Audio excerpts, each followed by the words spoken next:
Kanyakumari Dibrugarh express ரயிலில் பயணம் மேற்கொண்ட பயணி அசதியால் கொட்டாவி விட்டதில் தாடை எலும்புகள் சிக்கிக் கொண்டதால் பேச முடியாமல் தவிப்புக்குள்ளாகினார்.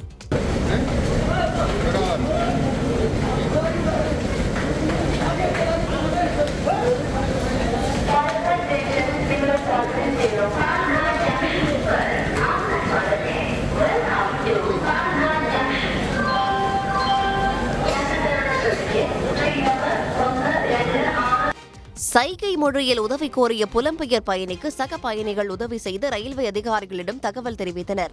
இதையடுத்து கேரள மாநிலம் பாலக்காடு ரயில் நிலையத்தில் சிகிச்சை அளித்து மருத்துவர்கள் சரி செய்தனர். மேற்கு தொடர்ச்சி மலைப்பகுதிகளில் விடிய விடிய பெய்த கனமழையின் காரணமாக தேனி மாவட்டம் போடியில் உள்ள கொட்டக்குடி ஆற்றில் வெள்ளப்பெருக்கு ஏற்பட்டுள்ளது.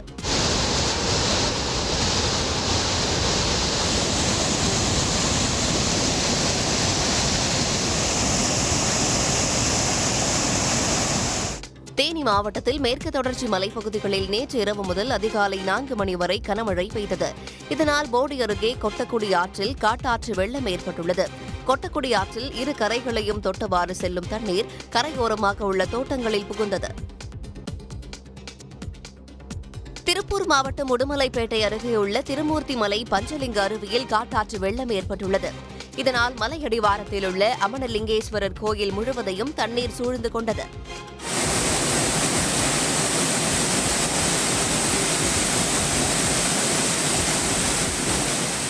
இதுவரை வரலாறு காணாத அளவிற்கு கோயில் முழுவதையும் வெள்ளம் மூழ்கடித்து பெருக்கெடுத்து ஓடுகிறது. அதிகாலை நேரம் என்பதால் பக்தர்கள் யாரும் இங்கு இல்லாததால் அசம்பாவிதம் தவிர்க்கப்பட்டுள்ளது. தொடர்ந்து கோயில் நிர்வாகத்தினர் பாதுகாப்பு பணியில் ஈடுபட்டு வருகின்றனர். நீலகிரி மாவட்டத்தில் பெய்து வரும் கனமழை காரணமாக குன்னூர் கோத்தகிரி சாலையில் ராட்சத மரம் விழுந்ததால் போக்குவரத்து பாதிக்கப்பட்டது.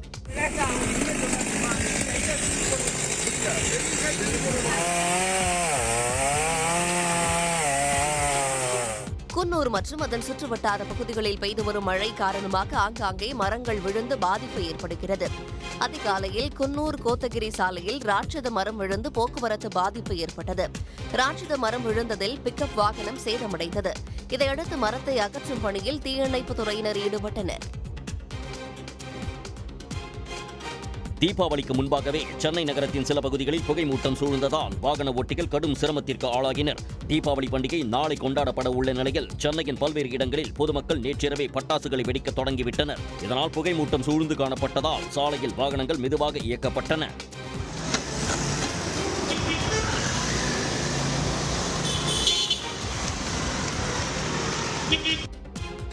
கரூர் அருகே வெள்ளியணை காவிரி கூட்டு குடிநீர் திட்ட குழாயில் உடைப்பு ஏற்பட்டு தண்ணீர் ஆறாக ஓடியது. இந்த சம்பவத்தால் மழையே பெய்யாமல் சாலையில் வெள்ளப்பெருக்கு ஏற்பட்டது போன்ற தோற்றம் ஏற்பட்டது.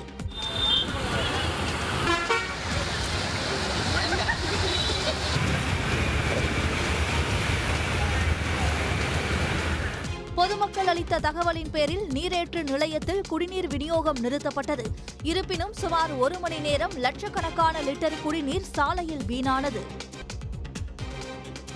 மத்திய பிரதேச மாநிலம் ஜபல்பூர் ரயில் நிலையத்தில் 2 சமோசாவுக்கு பணம் தரவில்லை என கூறி ரயில் பயணியின் சட்டையை பிடித்து இழுத்து ரயில் ஏற விடாமல் தடுக்கப்பட்டுள்ளார். இந்த வீடியோ இன்ஸ்டா வலைதளத்தில் வேகமாக பரவி வருகிறது.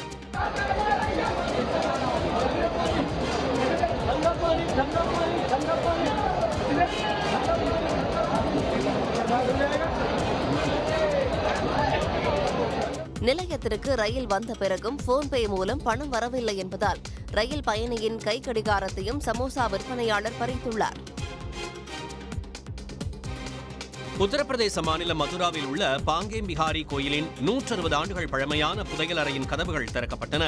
54 ஆண்டுகளுக்கு பிறகு தந்தேராஸ் பண்டிகையையொட்டி கோயிலின் கருவறைக்கு அருகில் தங்கம் மற்றும் வெள்ளியால் செய்யப்பட்ட கதவுகள் திறக்கப்பட்டன. உச்சநீதிமன்ற உத்தரவின் பேரில் அமைக்கப்பட்ட குழுவினர் புதையல் அறைக்கு சென்றனர். அவர்களுக்கு பாதுகாப்பாக தீயணைப்பு மற்றும் காவல்துறை உயரதிகாரிகள் சென்றனர். அறைக்குள் ஒரு பெட்டி மற்றும் ஒரு கவசம் இருப்பதை குழு கண்டுபிடித்தது. புதையல் அறையில் தங்கம் மற்றும் வெள்ளி ஆபரணங்கள், வைர நகைகள் இருக்கலாம் என எதிர்பார்க்கப்படுகிறது. கர்நாடக மாநிலம் ஹூப்ளியில் RSS அலுவலகத்தை முற்றுகையிட முயன்ற இளைஞர் காங்கிரஸ் தொண்டர்கள் கைது செய்யப்பட்டனர். கர்நாடக அமைச்சர் பிரியங்க் கார்கேவிற்கு RSS தரப்பிலிருந்து மிரட்டல் விடுக்கப்பட்டதை கண்டித்து இந்த போராட்டம் நடைபெற்றது. போராட்டக்காரர்களை போலீசார் தடுக்க முயன்றதால் தள்ளுமுள்ளு ஏற்பட்டது.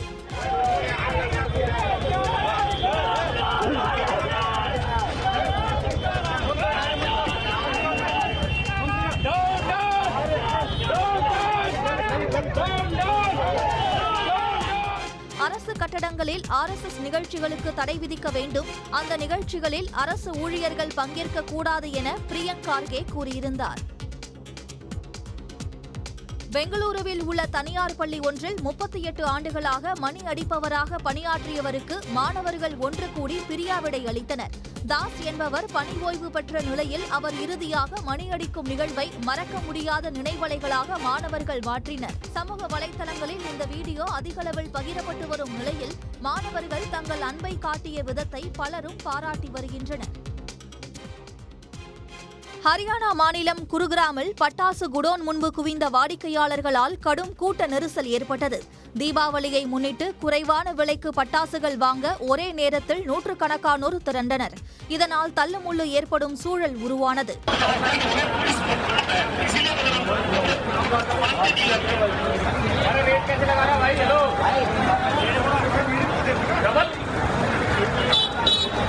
காவல்துறையினர் முறையான பாதுகாப்பு ஏற்பாடுகளை மேற்கொள்ளவில்லை என பட்டாசு வாங்க வந்த வாடிக்கையாளர்கள் குற்றம் சாட்டினர். புதுக்கோட்டை மாவட்டம் பேராங்குளம் அருகே உள்ள அரசு உதவி பெறும் மேல்நிலைப் பள்ளியில் முன்னாள் மாணவர்கள் சந்திப்பு நிகழ்ச்சி நடைபெற்றது. அந்த பள்ளியில் 1987 முதல் 2020 ஆண்டு வரை பயின்றவர்கள் பங்கேற்றனர்.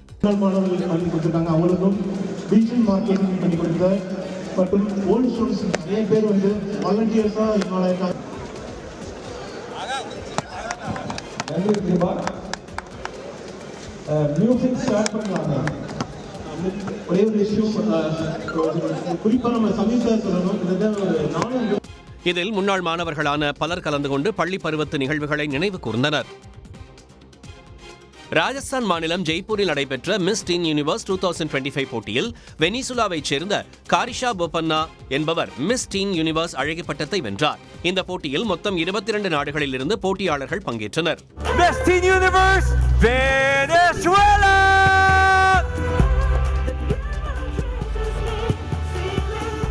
இந்த போட்டியை நடத்திய மிஸ் டீன் யூனிவர்ஸ் இந்தியாவின் உரிமையாளர் நிக்கில் ஆனந்த் 76 ஆண்டுகளாக நடந்து வரும் இந்தியா மிஸ் யூனிவர்ஸ் போட்டியையும் நடத்த வேண்டும் என்ற தனது விருப்பத்தை வெளிப்படுத்தியுள்ளார். உடனுக்குடன் செய்திகளை தெரிந்து கொள்ள சன் நியூஸ் பெல் ஐகானை கிளிக் பண்ணுங்க.